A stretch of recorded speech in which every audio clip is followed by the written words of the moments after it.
Hello everyone, আমি অদ্রিজা তোমাদের সাথে আজ থেকে শুরু করলাম কাশ্মীর শর্টস এবং বড় ভ্লগের ভিডিওগুলো। তো আজকেই ফার্স্ট আমি শুরু করছি আমাদের ডে স্টার্ট থেকে, যেদিনকে আমরা কাশ্মীর যাওয়া স্টার্ট প্রথমেই সকালবেলা খেয়ে নিয়েছিলাম হচ্ছে আলু পরোটা বাটার আর ম্যাগি, যেটা আমি খেয়েছিলাম গরম ধোয়া ধোয়া ওটা ম্যাগি, আর তার সাথে হচ্ছে ঠান্ডা ঠান্ডা হাওয়া।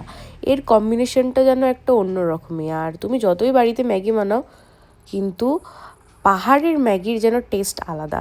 খাওয়া দাওয়া সেরে তারপর চোখে যদি তোমাদের এত সুন্দর একটা দৃশ্য পড়ে, তোমাদের কেমন লাগবে বলো? আমার সত্যি এই যা প্রকৃতি দৃশ্য দেখাচ্ছিল আমাদেরকে, সেটা দেখে আমি পুরো অবাক হয়ে গেছিলাম। কারণ কাশ্মীর আমার জীবনের প্রথম যাওয়া, আর এত সুন্দর জায়গা।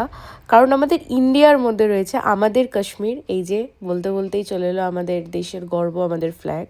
আমাদের কাশ্মীর, আমাদের ইন্ডিয়া, আমাদেরই থাকবে। আর বহু মানুষের সবথেকে পছন্দের জায়গা কাশ্মীর, সেটা হয়তো না গেলে বুঝতামও না। সত্যিই কাশ্মীর কিন্তু হেভেন। এত সুন্দর সুন্দর রাস্তা দেখতে দেখতে যে কখন তুমি নিজের মধ্যে থেকে হারিয়ে যাবে তুমি নিজেও বুঝতে পারবে না। জীবনে একবার হলেও কিন্তু কাশ্মীর যাওয়া উচিত, কারণ কাশ্মীরের বিউটি কোনো কিছুর সাথে তুলনা করা যায় না। আর এখানে মা একটুখানি মুখটা বার করে হাওয়া খেয়ে নিচ্ছিল, ঠান্ডা হাওয়া ছিল বাট এত ফ্রেশ, মানে পাহাড় মানুষে যাই ফ্রেশ হাওয়ার জন্য। তারপরে আমরা প্রথমে চলে গেছিলাম হচ্ছে সেদিনকে শ্রীনগরের ডাল লেক। এটা ডাল লেক থেকে আমরা আমাদের হোটেলে চলে গেছিলাম। আর এত ঠান্ডা ছিল, বাপ রে বাপ!